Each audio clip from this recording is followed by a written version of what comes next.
আজকে করেছি আলু ভাজা।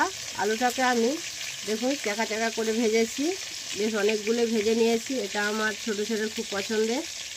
আর এখানে রয়েছে ভেন্ডি ভাজা, পটল ভাজা, আর রয়েছে বেগুন ভাজা। বন্ধুরা, আজকে বৃহস্পতিবার আমাদের বাড়িতে বেশিরভাগ দিনই নিরামিষ রান্না হয়। আপনাদের দাদা ভাই না জেনে মাছ পাঠিয়ে দিয়েছে। এই যে দেখুন, কিছু মাছ ভেজে নিয়েছি এই যে, আর কিছু মাছ কড়াইয়ের মধ্যে ভাজা হচ্ছে। আর মাছগুলো রান্না করে নিতে হবে, কারণ কালকে যদি রান্না করি বাসি হয়ে যাবে। আমার বড় ছেলে আবার বাসি মাছ পছন্দ করে না। তো দুপুরবেলা রান্না করেছি ডাল, আলু ভাজা, পটল ভাজা, বেগুন ভাজা, ভেন্ডি ভাজা, আর আলু সেদ্ধ করেছি। এগুলো দিয়ে খাবো ভেবেছিলাম, তো আবার এই যে মাছ পাঠিয়ে দিয়েছে।